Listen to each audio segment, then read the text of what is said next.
Va bien? Oui, oui, oui. Dans le dossier, l'après-fermeture, moi, je suis en attente de résultats. Jusqu'ici, je ne peux pas dire que je suis satisfait de la façon qu'on gère le 200 millions. Je ne suis pas satisfait des critères qu'on a mis pour le fonds de 200 millions. Je ne suis pas satisfait des investissements qu'il y a eu d'Hydro-Québec depuis la fermeture de Gentilly. À cet égard-là, moi, j'ai beaucoup plus d'attentes auprès du ministre pour défendre les intérêts du territoire. Il y a différents points. Moi, je dirais principalement, mon objectif, c'était de bien faire comprendre à Hydro-Québec que la décision de fermer la centrale a eu des conséquences et aura des conséquences extrêmement négatives pour le secteur de Gentilly. Vous savez, Gentilly a accepté d'avoir le nucléaire chez lui pendant au-dessus de 30 ans.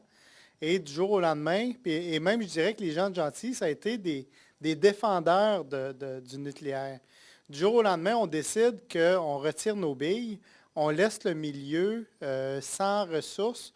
Moi, je trouve ça un peu inacceptable et mon objectif, c'est-à-dire, c'est beau qu'Hydro-Québec fasse des investissements en région, mais pour qu'on ait de l'impact à Gentilly, il faut qu'on investisse. Moi, ce que je peux dire, c'est qu'aujourd'hui, j'ai l'impression d'avoir livré un bon message. J'ai l'impression d'avoir été compris par les gens qui m'ont reçu, sauf que ce n'est pas des gens décisionnels. Ce que j'ai souhaité, moi, c'est que le message que j'ai donné soit transmis à la direction d'Hydro-Québec, à Thierry Vandal, et je souhaite ultérieurement une rencontre avec, je souhaite toujours une rencontre avec Thierry Vandal pour voir comment il perçoit nos préoccupations. Moi, je pense que je suis toujours légitime de demander une rencontre avec Hydro-Québec, avec le PDG d'Hydro-Québec. Hydro-Québec, ça avait quand même 800 emplois dans notre secteur. Ils décident de fermer ça. Moi, je pense que le PDG devrait accepter de façon très humble là, de rencontrer le député du coin pour dire, bon, mais voici ce qu'on peut faire et ce qu'on va faire pour votre secteur. Ça, je comprends ça, puis on ne peut pas reprocher.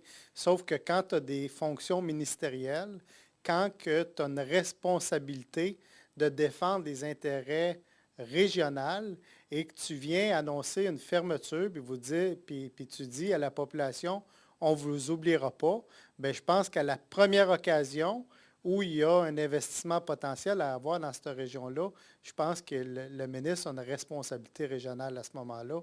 Il ne peut pas regarder juste à son comté. Sinon, on ne pourrait pas gouverner le Québec. On gouvernerait seulement 20 comtés à la fois. Là. Il y en a quand même 125 comtés au Québec. Dans le dossier, l'après-fermeture, moi, je suis en attente de résultats. Jusqu'ici, je ne peux pas dire que je suis satisfait de la façon qu'on gère le 200 millions. Je ne suis pas satisfait des critères qu'on a mis pour le fonds de 200 millions. Je ne suis pas satisfait des investissements qu'il y a eu d'Hydro-Québec depuis la fermeture de Gentilly. À cet égard-là, moi, j'ai beaucoup plus d'attentes auprès du ministre pour défendre les intérêts du territoire ici.